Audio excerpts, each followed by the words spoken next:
tudo lá. Hoje nós falaremos sobre o que, Davi?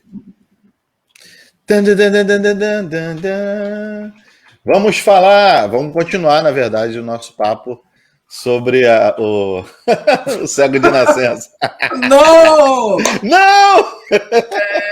Não, Davi, pelo amor de Deus, não faz isso não. Hoje nós vamos falar sobre o bom pastor. O bom pastor Ah, é verdade, eu tô olhando. buscou-me lá longe do redil e com ternura achou-me sozinho, triste. Que vacilo, eu tava olhando para o repórter Oh, errado. Davi, oh, Davi, oh, Jesus, Jesus! Vou fazer a oração do salve leva, Jesus. Salve, Léo. Salve leva agora. Vamos que vamos então, meu Eu amigo. vou te dar o benefício da dúvida, porque realmente nós vamos continuar do que nós falamos semana passada. Mas antes, né, leamos Evangelho de João, capítulo 10, do versículo 1 ao versículo 13. Ok. Vamos ler na versão do Ferreira de Almeida, corrigida e fiel. Na verdade, Não, não? Davi, leia na NVI, não faça isso. Tá bom então, pera aí. Tá bom. NVI. Ok. Eu lhes asseguro que aquele que não entrar no aprisco das ovelhas pela porta, mas sobe por outro lugar, é ladrão e assaltante. Aquele que entra pela porta é o pastor das ovelhas. O porteiro abre-lhe a porta e as ovelhas ouvem a sua voz. Ele chama as suas ovelhas pelo nome e as leva para fora. Depois de conduzir para fora todas as suas ovelhas, vai adiante delas e estas o seguem, porque conhecem a sua voz. Mas nunca seguirão o estranho. Na verdade, fugirão dele, porque não conhecem a voz de estranho. Jesus usou essa comparação, mas eles não compreenderam o que ele estava falando. Então Jesus afirmou de novo: digo-lhes a verdade, eu sou a porta das ovelhas. Todos os que vierem antes de mim eram ladrões e assaltantes, mas as ovelhas não os ouviram. Eu sou a porta, quem entra por mim será salvo. Entrará e sairá e encontrará pastagem. O ladrão vem apenas para furtar, matar e destruir. Eu vim para que tenham vida e a tenham plenamente. Eu sou o bom pastor. O bom pastor dá a sua vida pelas suas ovelhas. O assalariado não é o pastor a quem as ovelhas pertencem. Assim, quando vê que o lobo vem, abandona as ovelhas e foge. Então o lobo ataca o rebanho e o dispersa. Ele foge porque é assalariado e não se importa com as ovelhas. Beleza. Então é isso, esse é o texto sobre a história do bom pastor. Numa versão mais antiga, né, Davi? Foco em mim. Numa versão mais antiga, mais tradicional, né? O que diz o texto lá? Que o ladrão veio para matar, roubar e destruir, não é isso? Sim. E essa frase tem sido repetida nas igrejas ao longo das décadas, e os irmãos geralmente substituem a palavra ladrão pela palavra diabo, e o cara pega o microfone e diz que o diabo veio para matar, roubar e destruir. Será que é isso? Será que esse ladrão, esse assalariado ou esse mercenário a quem o texto se refere é o diabo, cara? É Satanás que veio para matar, roubar e destruir? Eu vou te falar, Davi, o que eu tenho falado todas as quintas-feiras da experiência aqui do canal da Oficina da Palavra. Você posta um vídeo, que geralmente é uma pergunta, né? Então, nós postamos ontem aqui um vídeo do Russell Shedd, Dr. Russell Shedd, agora já está com o Senhor, né? Onde a pergunta é a seguinte: o crente pode perder a salvação? Esse vídeo está gerando dezenas de comentários e ninguém vê o vídeo! Ou seja, o título é provocativo, as pessoas já começam ali a dar aqueles comichões para comentar, né? Isso. Comentam e não assistem o vídeo. O cara dá opinião, claro que sim, claro que não sei o que, mas ninguém vê o vídeo. E é isso, eu vou botar lá com certeza, né? Quando a gente for postar o vídeo editado, A pergunta provocativa vai ser essa: quem é aquele que vem para roubar, matar e destruir? Você vai ver que todo mundo vai dizer: é o diabo, é Satanás, é esse, é aquele, não sei o que, e ninguém vai ver o vídeo. Não, tu botou, acho que foi na chamada da IBQ, né? Tu botou quem é um ladrão, né? Isso, exatamente. Aí me chamaram aqui no privado e falaram assim: é o Lula. Falei, que isso, rapaz? Puta igreja. Então a gente já começa a aula dizendo o seguinte, que para você aprender a Bíblia, não tem Matrix, ok? Na Matrix é que o cara vinha lá com o cabo, né? Colocava aqui atrás, né? Pô, seria ótimo se fosse assim. Seria ótimo, mas tem que ler os textos, tem que assistir os vídeos, acompanhar. Você nem precisa concordar com o que a gente diz, velho. Você pode ter uma outra opinião, desde que ela seja embasada, fundamentada em alguma coisa. Você não pode simplesmente dizer o que pensa e dane-se, né? Não concordo, mas concorda baseado em quê, né? Muito bem, vamos falar Onde estão os dados? Onde estão os dados?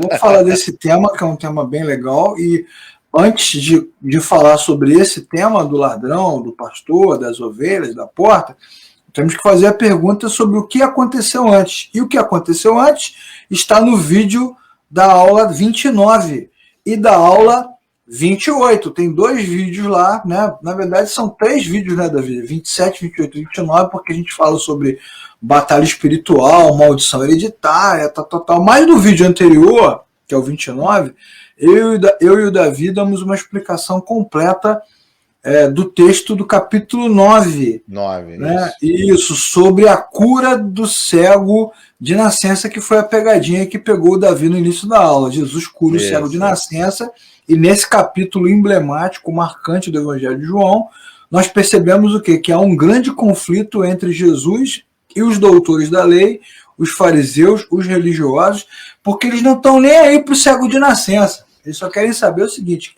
quem é Jesus, com que autoridade ele faz essas coisas, por que ele faz no sábado, por que ele não vai no templo, por que ele fica enchendo o saco, quem ele pensa que ele não pode fazer isso, e o cara estava lá, cego de nascença. Perdão, Davi. E os fariseus não estão nem aí para isso. E, na verdade, o que nós já percebemos durante toda a análise do Evangelho de João é que essa pancadaria, né, entre Jesus e os doutores da lei, os fariseus, os saduceus ali, os eruditos, é uma pancadaria recorrente. Eles não arredam o pé da crise, nem Jesus. O lema de todo mundo é: dou um boi para não entrar, dou uma boiada para não sair. Todo mundo na briga o tempo todo, e Jesus não retrocede. Nessa passagem do capítulo 9, o que o Evangelho de João vai fazer com a gente é um jogo de palavras, né? Que mostra palavras como, por exemplo, noite e dia, luz, escuridão, para fazer uma comparação entre aqueles que creem em Jesus e os que não creem. Os que creem encontraram a luz, os que não creem permanecem em trevas. Então Jesus cura o cego de nascença, o cara que nunca viu nada na vida. Quando ele viu Jesus, uma única vez, ele reconheceu que Jesus era servo de Deus, profeta de Deus, homem de Deus, Deus. E não, os caras... É interessante, Leclerc, falar sobre esse capítulo. Eu adorei a aula passada. Como Jesus usa ele como exemplo de... Ele é um cego de nascença, agora ele vê, mas além dele ver, ele vê a partir da luz, que é Cristo. Isso. Então, de várias e várias vezes, é claro e notório que os fariseus e os saduceus estão ali cegos, né? Não de nascença, mas sim por causa do pecado, por causa do engano. E aquele homem, ele teve um encontro real com Cristo, e além dele voltar a enxergar, ele consegue ver com clareza tudo que está acontecendo ali ao redor, né? Exatamente. Você falou bem, porque ele não apenas vê Cristo, mas vê o que está acontecendo ao redor, porque ele chega, inclusive, a bater boca com os caras lá, o cara que nunca enxergou na vida. Então, esse contraponto pareceu uma CPI, legal, né, Legal? Pareceu uma CPI, né? Quem foi que te curou? Aí ele, eu não sei quem foi que me curou. Eu só sei que eu era cego e agora eu posso ver.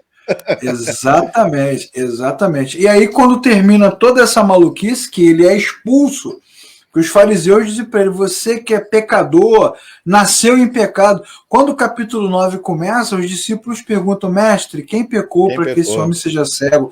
E os fariseus vão dizer: você nasceu em pecado. Então, isso é uma coisa que está na cultura. Não, Ele é é um contraste, expulso. né? Ao contrário, ele é expulso da sinagoga, né, colocado para fora, e quando ele sai, quem que ele encontra? Jesus. Jesus então olha para ele e pergunta: você crê no Filho do Homem? Essa expressão Filho do Homem é uma expressão messiânica, Messiânica, sim. que é a mesma palavra que o profeta Daniel utiliza no seu livro. Né? Três homens entraram na fornalha, mas eu vejo quatro. Um deles tem Semelhante ao Filho do Homem.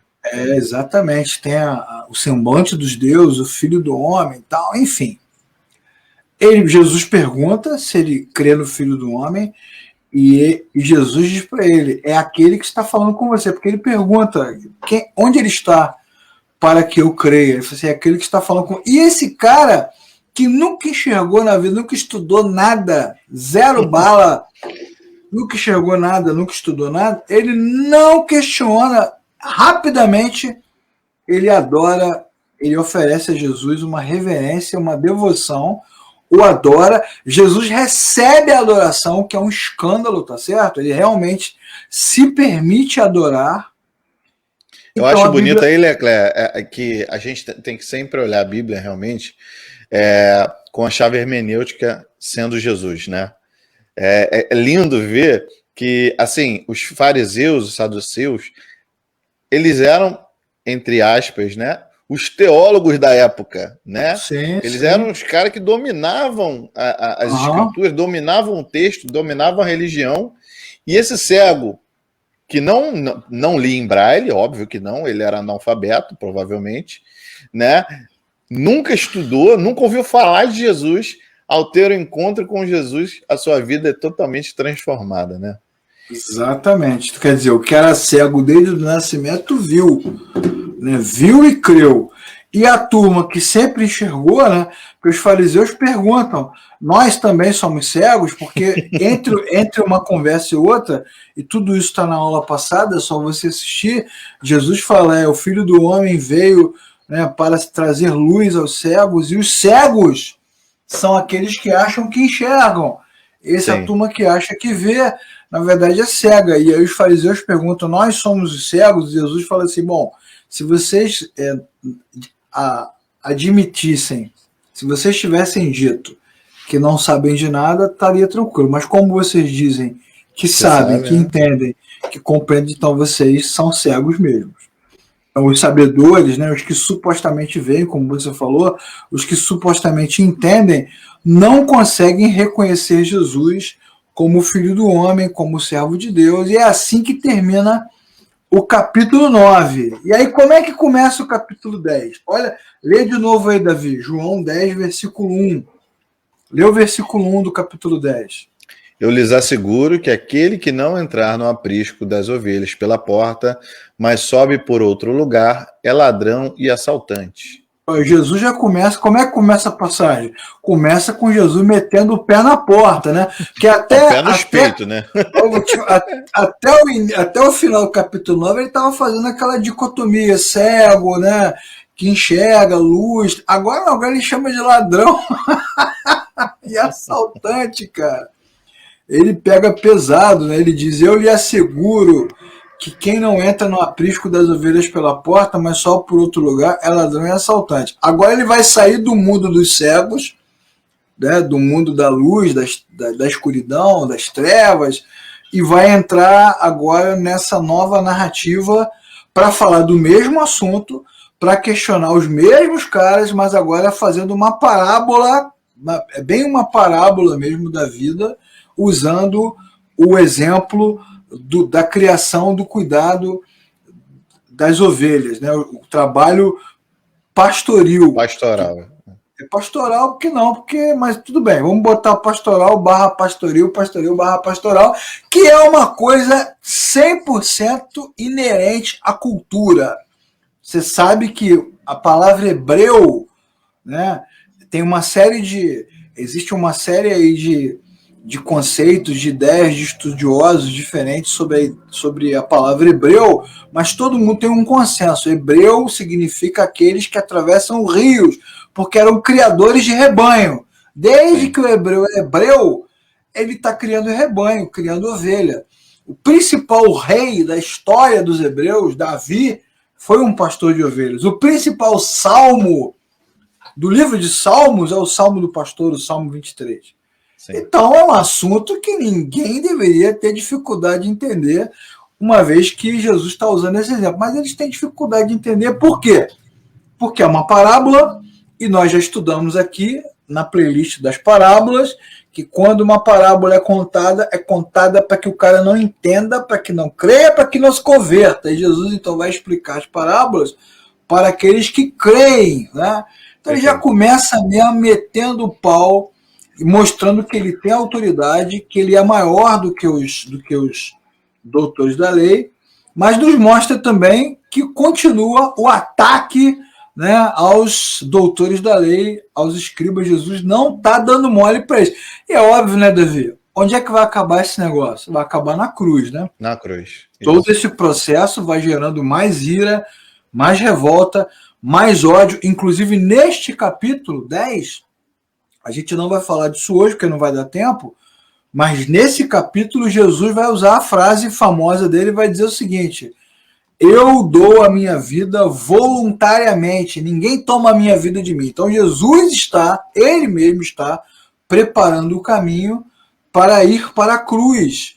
E esse caminho passa por essa série de provocações que ele vai fazer. Bom, dito isso, vamos entender o discurso a partir do sistema de criação de ovelhas da época, né, Davi? Que isso é importante. Como é que era o sistema? Sim. Né? Como é que funcionava esse sistema? Então, você não tinha estábulos e pastagens, como nós conhecemos. O que você tinha era um sistema que eles chamavam de aprisco, que nada mais é do que um cercado, né? Um muro cercado, a céu aberto, não tem teto, e ali naquele aprisco normalmente ficavam ovelhas de vários proprietários diferentes.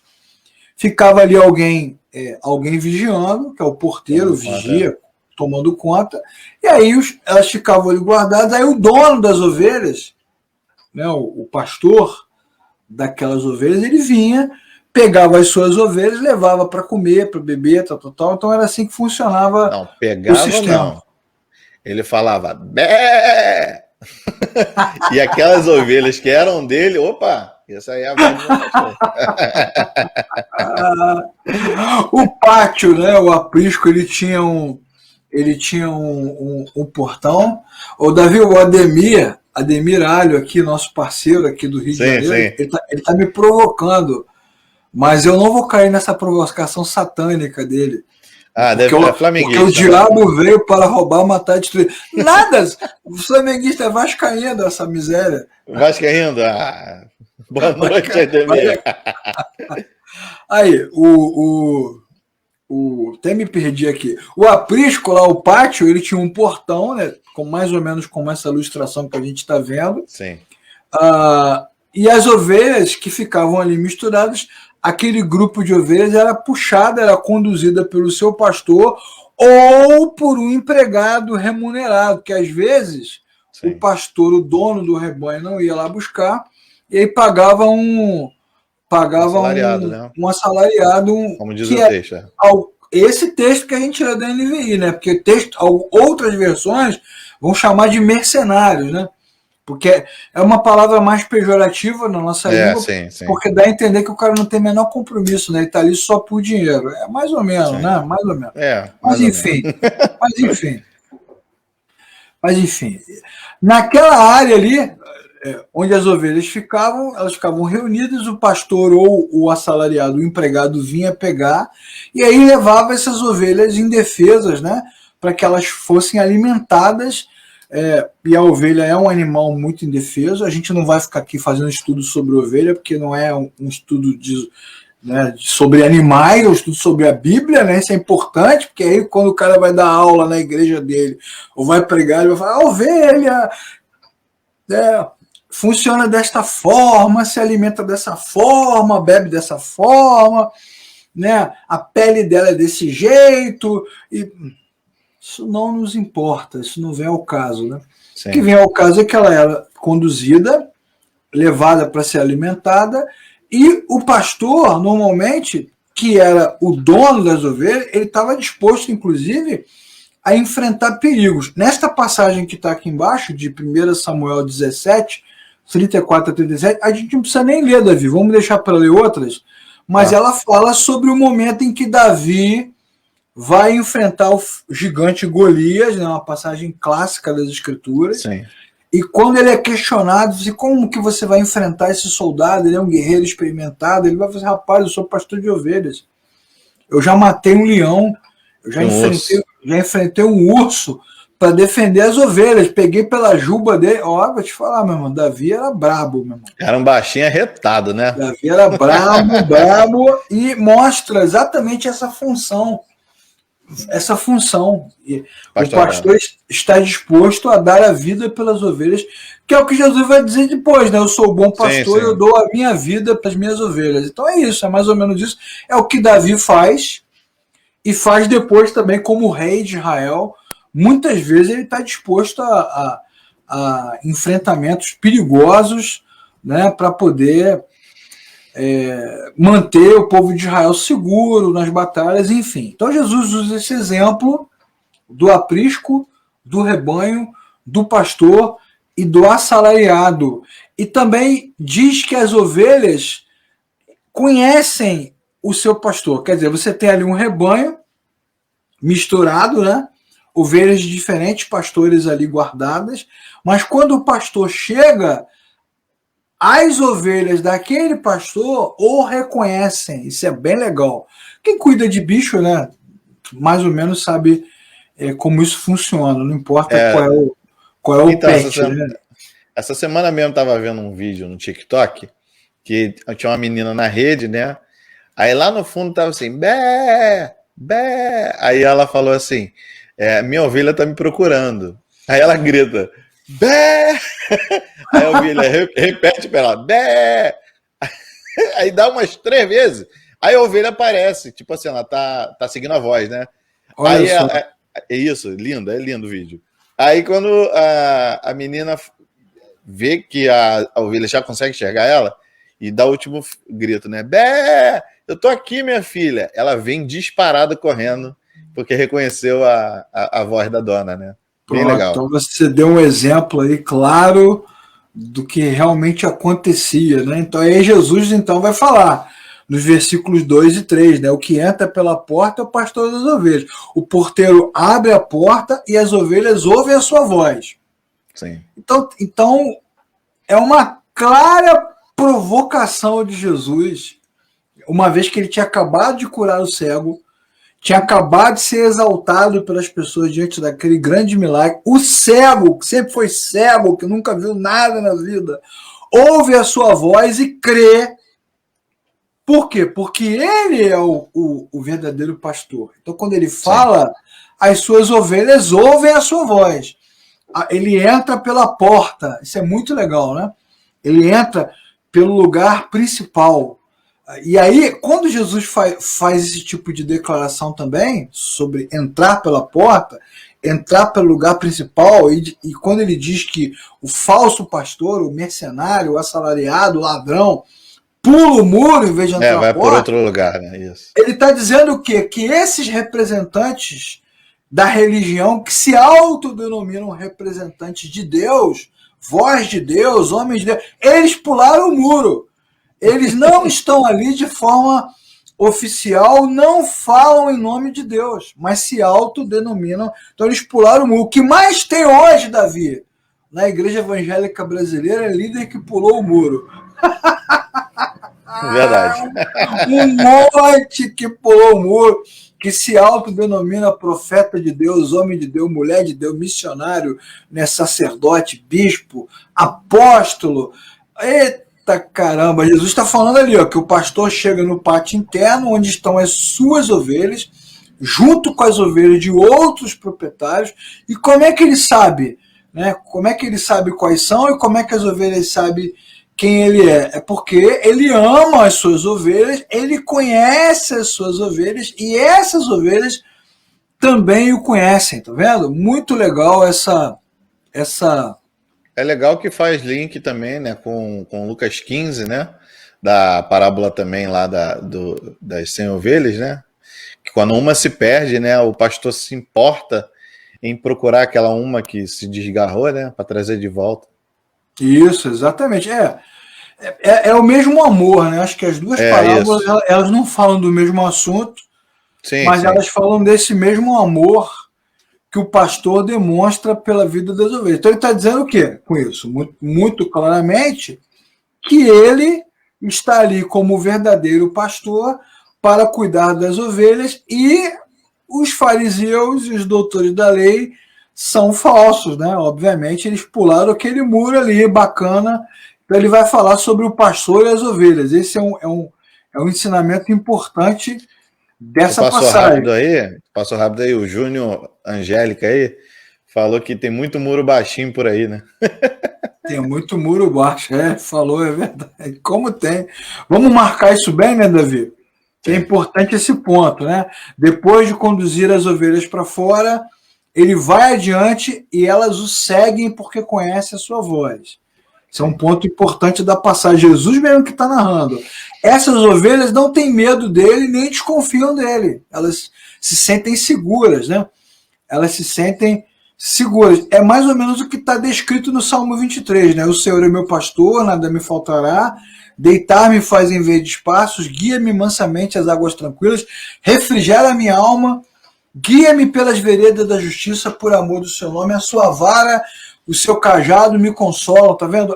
É uma declaração de quem ama o pastor e de quem confia. É uma relação de confiança, de dependência, num bom sentido, né, da dependência. Então Jesus usou essa comparação com muita clareza, e o texto diz, no versículo 6 de João 10, que os caras não entenderam o que ele estava falando. Obviamente, entenderam por isso, né? Porque a parábola tem essa função. Agora, vale um destaque aqui nessa questão do não entendimento. Lê o versículo 6 para a gente aí, Davi, por favor. Claro. Jesus usou essa comparação, mas eles não compreenderam o que ele havia falado. Então, acho que vale um destaque importante aqui, né? Como eles não entenderam? Como eles não entenderam? Não, Jesus reafirma, né? No 7, né? Exatamente. Como que eles não... A gente vai chegar no 7. Como é que eles não entenderam se essa comparação entre pastores e ovelhas é uma das figuras, uma das parábolas, uma das metáforas mais utilizadas no Antigo Testamento? Como é que eles não entenderam? Eles não são os doutores da lei? Dessa vez Jesus usou um modelo explicativo de confronto muito similar a tudo que eles estudaram. Já citei aqui o Salmo 23, né? Poderia citar aqui Isaías 40, versículo 11, se eu não me engano, onde o profeta Isaías fala que o Messias, na verdade, é o pastor de Deus, que apacentará o rebanho de Deus. Sim. Poderia citar aqui várias passagens, como, por exemplo, Reis, capítulo 22, Isaías 13, Isaías 53, Zacarias 10, onde a Bíblia fala que o povo de Israel é parecido com um rebanho de ovelhas que não tem pastor. Ezequiel 34 também.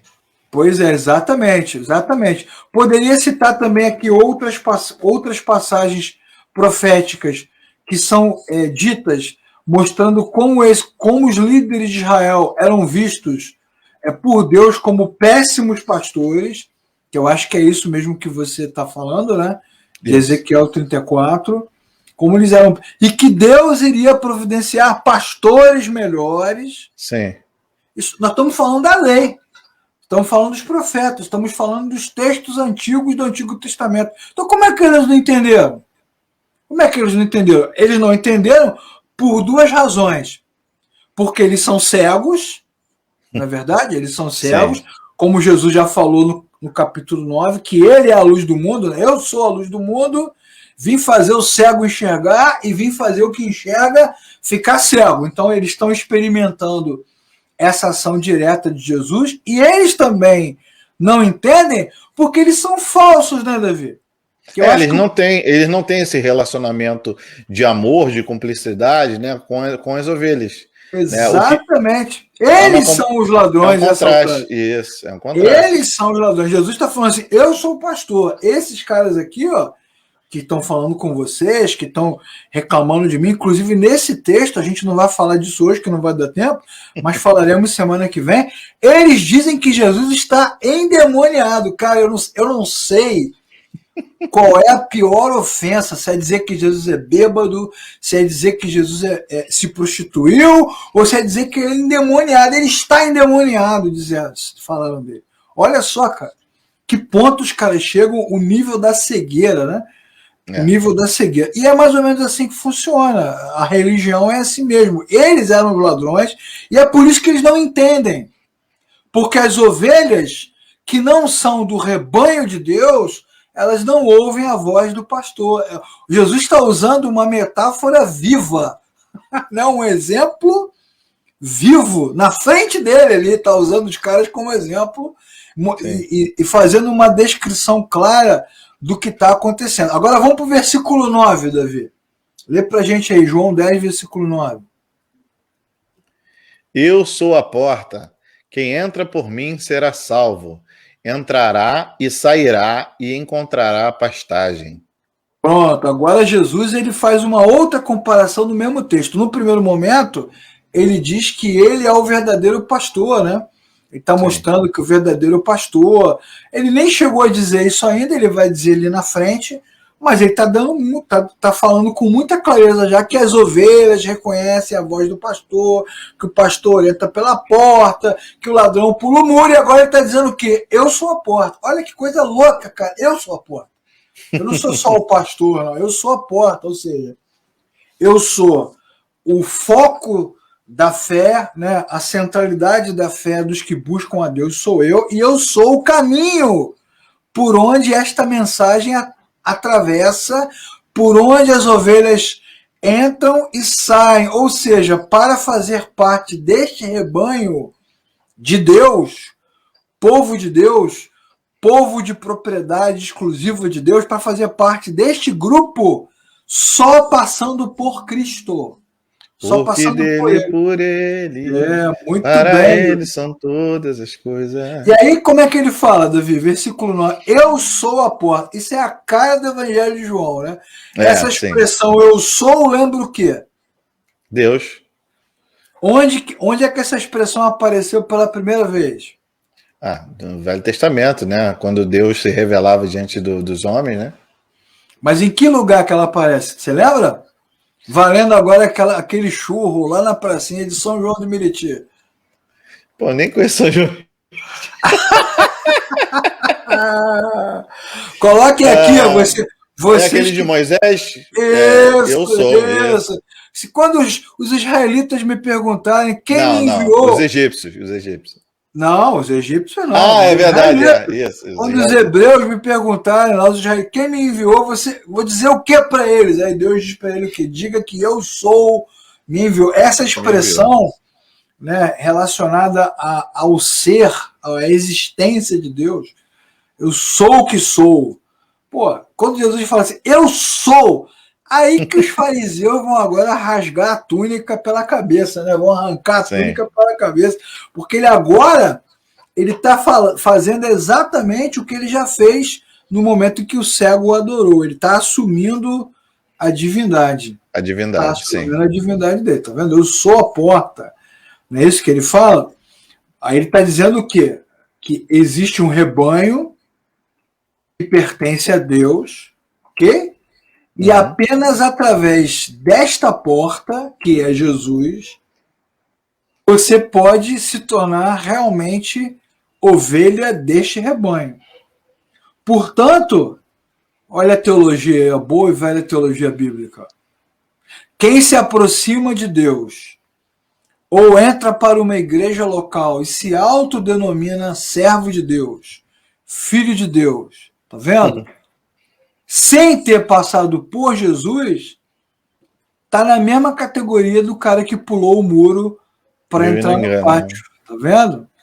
E é isso, cara. Quantas pessoas estão nas igrejas hoje, frequentando cultos, reuniões, e nunca tiveram um encontro pessoal, transcendente, verdadeiro com Cristo? Elas fazem parte das igrejas, mas não significa que fazem parte do povo de Deus. Do Cara, rebanho, né? essa é uma palavra bem dura, né, Davi? Sim, sim. Sim, é aquilo que você falou, né? Faz uma dicotomia, né? Entre o correto, né? Você ser ovelha e ouvir a voz de Cristo e o seguir, né? E se sentir seguro nele e passar pela porta, né? Exatamente. Então, o Júnior vai falar aqui, ó. É a conversa de Jesus com Nicodemo. É isso mesmo, Júnior. A conversa do capítulo 3, que nós já mostramos aqui, ela vai desembocar nessa conversa aqui, que é a mesma coisa, é a mesma coisa que Jesus disse para a mulher samaritana, é a mesma coisa que ele falou, né, para outras pessoas em outros momentos, que se não nascer de novo, né, que é o que você está citando aí, quem não nasceu de novo não pode ver o reino de Deus. Isso, quem não passou pela porta, né? O novo nascimento, nesse caso, é o passar por esta porta. Essa porta incrível. E de fato, é o que tem acontecido. Temos aí apriscos lotados, né, Davi? Pátios lotados de ovelhas, muitas ovelhas, e não. Aí agora chegamos ao versículo-chave de hoje. Lê pra gente aí, João 10, 10. O ladrão vem apenas para furtar, matar e destruir. Eu vim para que tenham vida e a tenham plenamente. Pronto, então a gente já sabe, né, que certamente esta passagem jamais, em tempo algum, faz referência ao diabo. Nunca falou do diabo. O diabo está nesta passagem, mas ele não é o ladrão. Isso é impressionante. Ele não é o ladrão que veio para matar, roubar e destruir. Quem veio para matar, roubar e destruir é o ladrão que pula o muro. Então, na verdade, o que Jesus está dizendo é que os fariseus, né, os doutores da lei, os religiosos da época, eles estavam ali para quê? Para matar, para roubar e destruir as ovelhas. E Jesus, ao contrário dele, estava ali para dar vida e vida abundante.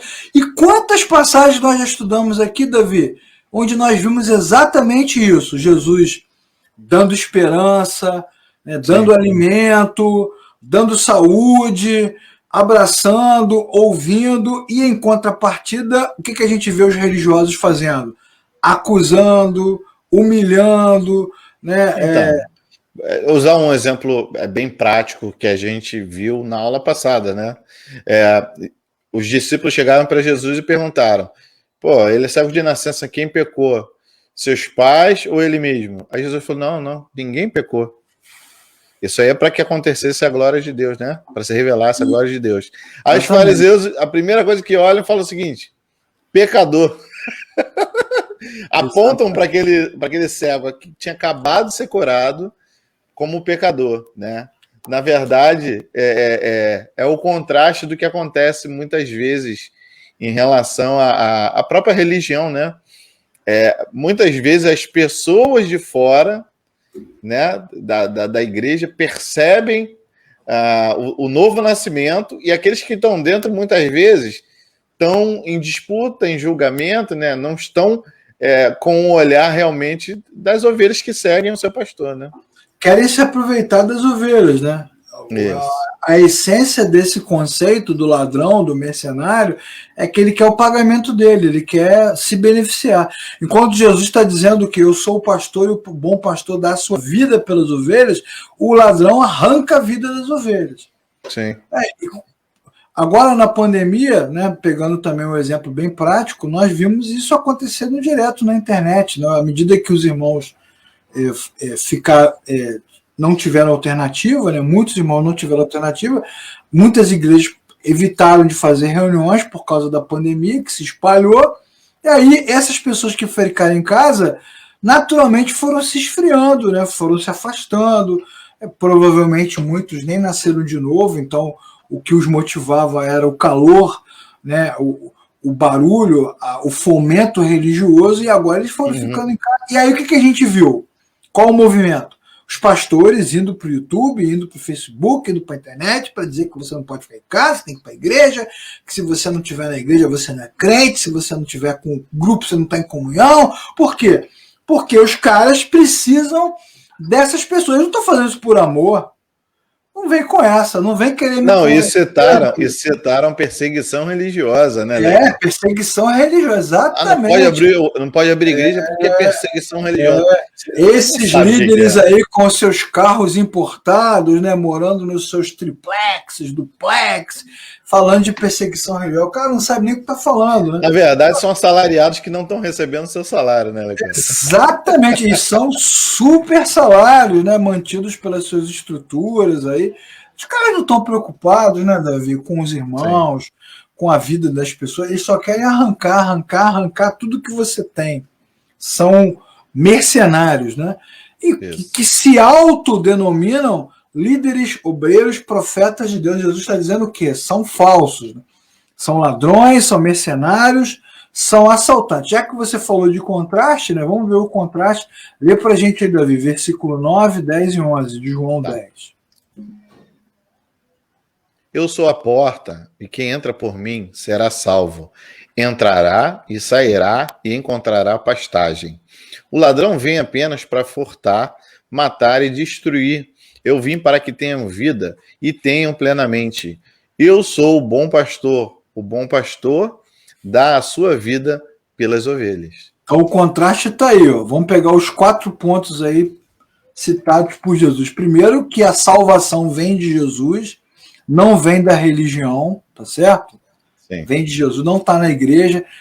Tem vários vídeos aqui no YouTube, o cara pergunta, se você não estiver na igreja, você não tem salvação, e o cara vai, não tem, porque você se afastou. Mentira, a salvação é só em Cristo, e Cristo é o pastor que coloca a ovelha para dentro do rebanho e depois leva a ovelha para ter alimento, que é o que diz o Salmo 23. Né? Ele me faz repousar em pastos verdejantes, junto às águas de descanso, ele nos alimenta. Ou seja, o que Jesus faz? Nos ajuda, nos fortalece, nos abençoa, nos edifica, nos dá esperança, nos faz perseverar, tem um bom ânimo, né? Para que o vosso gozo seja completo. Tudo isso Jesus vai fazendo. Então, quem ama o Senhor, quem se encontrou com o Senhor, encontrará pastagem, encontrará alimento. Né? Interessante, agora, né, cara? Pois não. Desculpa te interromper. Não? No primeiro momento você falou, né, que as pessoas falam que saiu da igreja e perde a salvação, né? Eu lembrei daquele vídeo. Eric, seu nome foi riscado do livro da vida. Deus me revelou. Isso. E outra coisa interessante que eu queria falar é que se você se atentar ao texto, Jesus em nenhum momento fica falando apenas que ele entra no aprisco junto com as ovelhas. Ele entra, ele sai e ele leva para a pastagem. Exatamente. Então, esse discurso de que a salvação está dentro da igreja cai aí nesse texto. Exatamente. E o ladrão é o que quer explorar as ovelhas, né? Sim, como diz a Mônica aqui, são usurpadores. É isso mesmo, se apropriam do que não é deles. O Ademir vai dizer que os falsos mestres são juízo de Deus sobre falsos cristãos. É verdade. Sim, né? Porque verdade. Eles não conhecem o Senhor. Já vamos usar de novo a coisa do cego, né, Davi? Cegos guiando cegos, né? Isso. Cegos. Então, o ladrão ele quer explorar, ele quer que você vá, ele quer que você toque, que você trabalhe, que você se dedique, que você contribua, né, que você faça tudo isso. Enfim. Depois, Jesus, no versículo 11, vai dizer, eu sou, de novo, se posicionando como Deus, como aquele que tem autoridade, eu sou a porta, eu sou o bom pastor. Não é, e essa coisa do bom pastor não está relacionada à ideia do carinho, né? Está relacionada ao atributo divino. Deus é bom. Então, e faz um link, né? Exatamente. Ele está querendo dizer também que o bom pastor é o eu sou, né? Exatamente. Então, e vai dizer que ele não busca para si, ele é doador. Enquanto os religiosos querem para si o dinheiro, o poder, a glória, a honra, né, o centro. Jesus não busca nada para si, ele doa, ele entrega a sua própria vida, né, ele se doa para o Criador, para a criatura, completamente. Então fica um contraste muito claro na passagem. E aí, né, cara, vai voltar ao capítulo 9, é como se fosse um texto só, né? Em Cristo Jesus, quem é cego passa a ver, e quem acha que vê, torna-se cego. Agora, antes da gente terminar a aula de hoje, que já está no finalzinho, eu acho que cabe aqui uma revelação. Ademir, se prepare que agora eu vou entregar a revelação, né? Porque se fala tanto de diabo, que o diabo veio para matar, roubar e destruir. Não, o diabo não veio para isso. Ele usa os seus servos, né? E Jesus, então, está dizendo exatamente isso. Nesta passagem, e para entendimento desta passagem, como a gente sempre falou, né, Davi?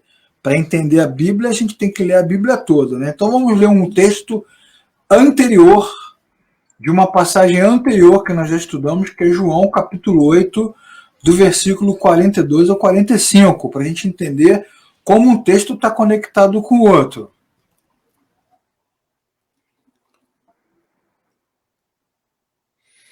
Disse-lhe Jesus: Se Deus fosse o Pai de vocês, vocês me amariam, pois eu vim de Deus e agora estou aqui.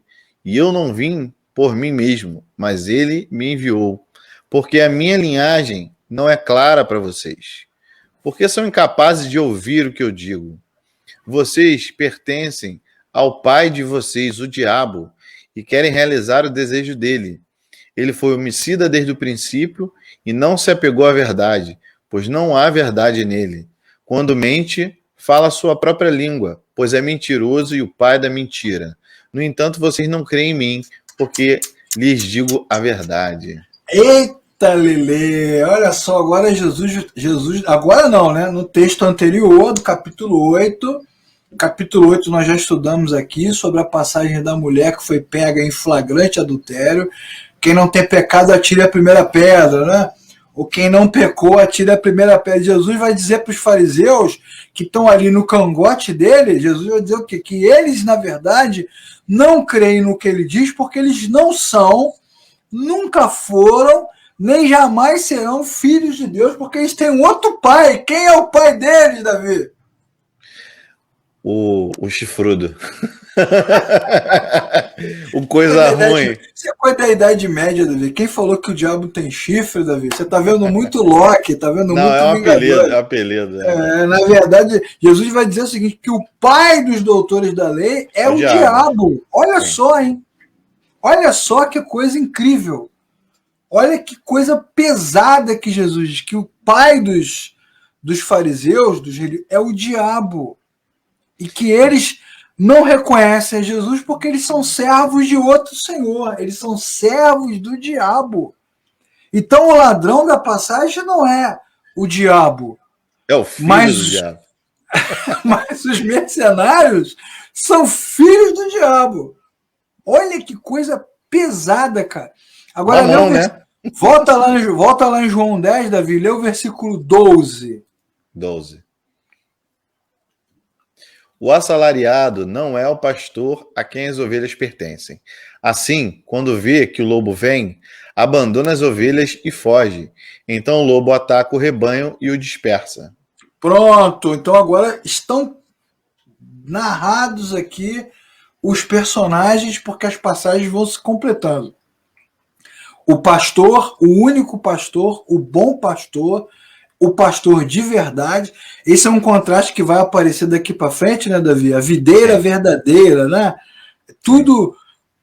Jesus agora está dizendo: eu sou o bom pastor, o pastor de verdade é ele.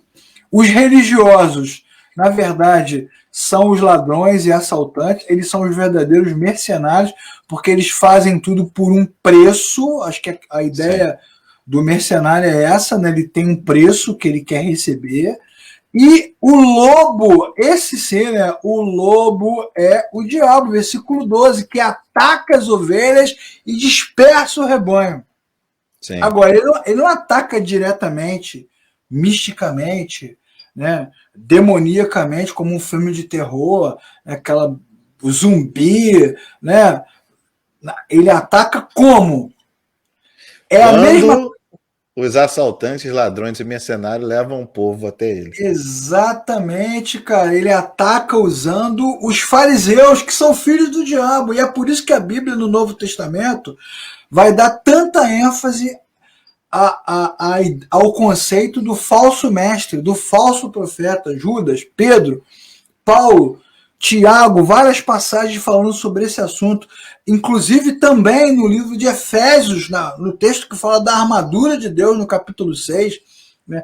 Precisamos proteger o nosso corpo, nos vestir com a armadura de Deus para resistir às ciladas do inimigo, aos dardos inflamados do inimigo. E o que os fariseus fazem o tempo todo? Ciladas, armadilhas, acusações, mentiras, tentam enganar o povo, afastar o povo de Deus. Jesus acusa eles disso. Vocês não entram no rebanho, não entram no reino de Deus e não permitem que os outros entrem também.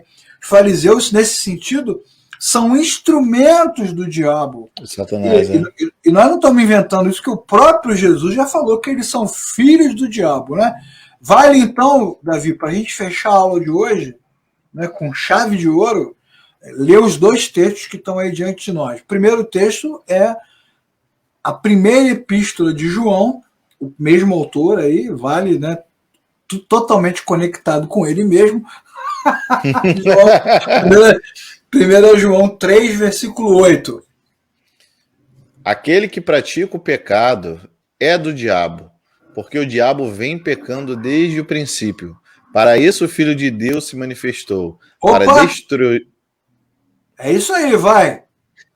Para isso o Filho de Deus se manifestou, para destruir as obras do diabo. Isso, olha só, e Jesus está fazendo exatamente isso agora, expondo os fariseus, expondo a religião, expondo as mentiras, quebrando as correntes que prendem o povo de Israel, a Palestina, a toda essa maluquice que é a religião judaica, aquele legalismo louco, aqueles sacrifícios loucos que não levam para lugar nenhum. Jesus está destruindo a obra do diabo. Olha só que incrível, né?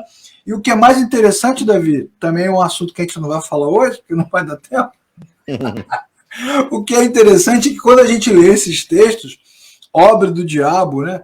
Ação do diabo, poder do diabo, sempre as pessoas associam isso à possessão, né? Possessão demoníaca. Sim, sim. Né? Ou então a coisas terríveis, né? Droga, prostituição, alcoolismo. Mas, na verdade, a grande obra do diabo é a mentira, porque ele é o pai da mentira, como Jesus já falou também. Então, essa mentira a grande obra do diabo.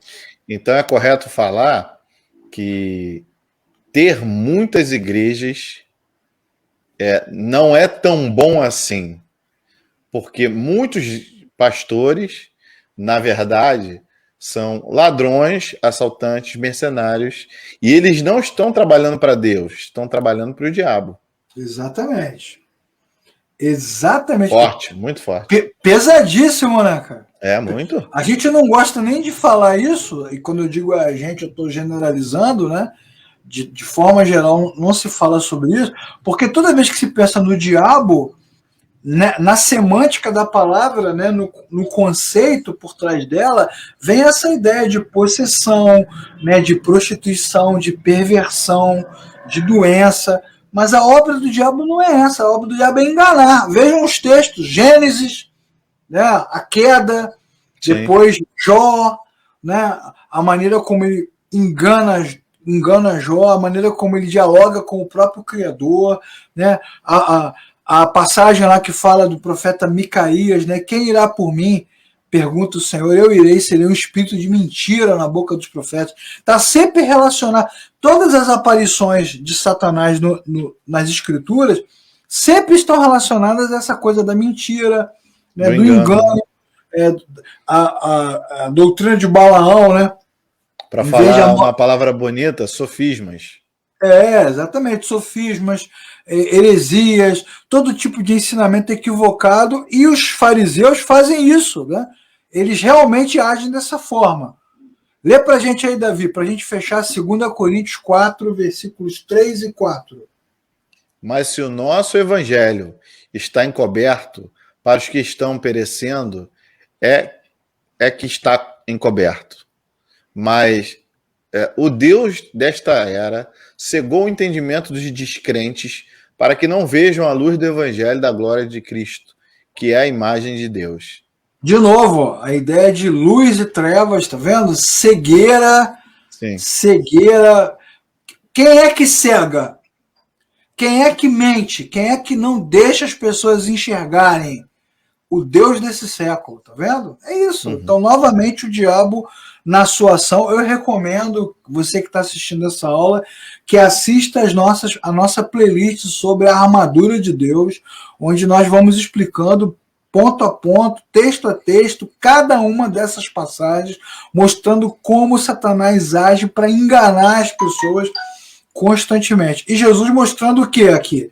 O claro contraste entre ele e os fariseus, que os fariseus querem matar as pessoas e Jesus quer salvar, que os fariseus querem enganar e Jesus quer salvar, que os fariseus querem destruir, Jesus quer salvar, né? Que os fariseus querem afastar os caras de Deus e Jesus quer salvar.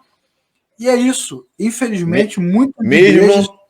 Não, e Jesus quer salvar, mesmo que tenha que dar a sua vida pelas suas ovelhas. Pois Né? Que é o que acontece. É isso que muitas igrejas fazem, né, Davi?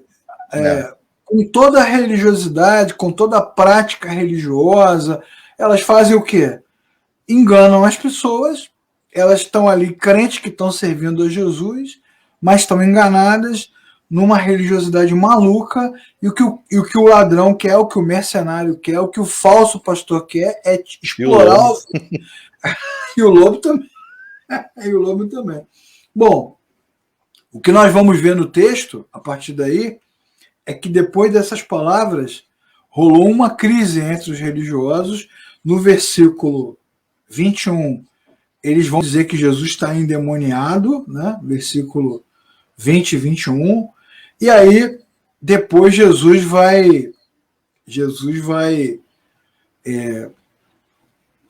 aumentar mais ainda essa tensão entre eles. O que vai acontecer agora? Bom, para você saber, tem que assistir a próxima aula, né, Davi?